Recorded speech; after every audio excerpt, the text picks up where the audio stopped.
ഒരു മലയോര ഗ്രാമത്തിലേക്ക് മുത്തശ്ശിയെ നോക്കാൻ വന്നതായിരുന്നു ഈ അമ്മയും മകനും. വിദ്യാഭ്യാസത്തിനായി അടുത്തു തന്നെയുള്ള സ്കൂളിൽ കുട്ടിയെ അവൾ ചേർത്തു. അങ്ങനെ ദിവസങ്ങൾ കടന്നു പോകുന്നതിനിടയിൽ മുത്തശ്ശി ഒരു ദിവസം മരണപ്പെട്ടു. മുത്തശ്ശിയുടെ ആഗ്രഹപ്രകാരം വിദേശത്തുള്ള മകനെ അറിയിക്കാതെ അവരുടെ ശരീരം വീട്ടുവളപ്പിൽ തന്നെ അവൾ കുഴിച്ചിട്ടു.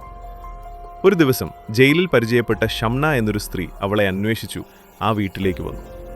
ഷംനയുടെ ദുരുദ്ദേശം തൻ്റെയും മകൻ്റെയും ജീവിതം നശിപ്പിക്കുമെന്ന് അവൾ മനസ്സിലാക്കി. ഒരു തോക്കുപയോഗിച്ച് ഷംനയെ അവൾ ഇല്ലാതെയാക്കി. തെളിവുകൾ നശിപ്പിക്കുന്നതിനിടയിൽ ഒരു കോൾ വരുന്നു. വിദേശത്ത് നിന്ന് മുത്തശ്ശിയെ കാണാൻ മകൻ നാട്ടിലേക്ക് ഇന്ന് തന്നെ എത്തുമെന്നായിരുന്നു സന്ദേശം. മുത്തശ്ശി മരിച്ചത് അവരെ അറിയിക്കാത്തത് പ്രശ്നമാകുമെന്ന് മനസ്സിലാക്കി അവൾ വന്നവർക്കെതിരെ വെടിയുതിർക്കുന്നു. സ്കൂൾ ബസ്സിൽ നിന്നും ഇറങ്ങി അമ്മയെ കാത്തിരിക്കുകയാണ് ബാലൻ. അമ്മ വരാതെ അവിടെ നിന്ന് പോകരുതെന്ന് അമ്മ കർശനമായി നിർദ്ദേശിച്ചിരുന്നു. വഴിയിൽ നിൽക്കുന്ന ബാലനെ കണ്ട് പോലീസ് അന്വേഷണം ആരംഭിച്ചു. അവൻ യാതൊന്നും പോലീസിനോട് മിണ്ടിയില്ല. തുടർന്ന് കസ്റ്റഡിയിലുണ്ടായിരുന്ന ബാലൻ പോലീസിനെ കബളിപ്പിച്ചു അവിടെ നിന്ന് രക്ഷപ്പെടുന്നു. ഇതിന്റെ പേരിൽ പവിത്രൻ എന്ന പോലീസ് ഉദ്യോഗസ്ഥന് ബാലനോട് കടുത്ത പക തോന്നി. പിന്നീട് കുറേ വർഷങ്ങൾക്ക് ശേഷം കാണാതെ പോയ ബാലൻ തിരികെ വീണ്ടും അതേ പോലീസ് സ്റ്റേഷനിലെത്തുന്നു. കൊലപാതക കേസിൽ അറസ്റ്റ് ചെയ്ത അവന്റെ അമ്മ കുറേ കാലം മാനസികാരോഗ്യ കേന്ദ്രത്തിലായിരുന്നു. ശിക്ഷാ കാലാവധി കഴിഞ്ഞപ്പോൾ പവിത്രൻ അവളെ ഏറ്റെടുത്തിരുന്നു. പക്ഷേ അയാൾ അവന്റെ അമ്മയെ തിരികെ നൽകാൻ തയ്യാറായില്ല.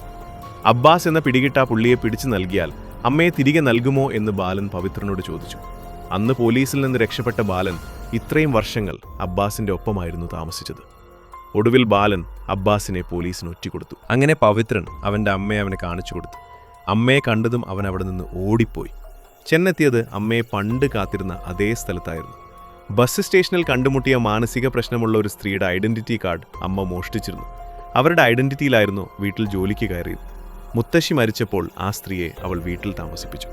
അങ്ങനെ മുത്തശ്ശിയെയും ഷംനയെയും കൊലപ്പെടുത്തിയത് ആ സ്ത്രീയാണെന്ന് അവൾ വരുത്തി തീർത്തു. അമ്മ പറഞ്ഞിരുന്നു, എത്ര വൈകിയാലും അമ്മ നിന്നെ കൊണ്ടുപോകാൻ ഇവിടേക്ക് വരുമെന്ന്. അവിടെ തന്നെ അമ്മ അവനെ കാത്ത് ജോലി ചെയ്തിരുന്നു. അങ്ങനെ അമ്മയും ബാലനും വർഷങ്ങൾക്ക് ശേഷം കണ്ടുമുട്ടി. പുതിയ പേരുകളിൽ പുതിയ ദേശങ്ങളിലേക്ക് അവർക്ക് ഇനിയും പോകേണ്ടതുണ്ട്. വീഡിയോ ഇഷ്ടപ്പെട്ടാൽ ചാനൽ സബ്സ്ക്രൈബ് ചെയ്യാൻ മറക്കില്ലല്ലോ.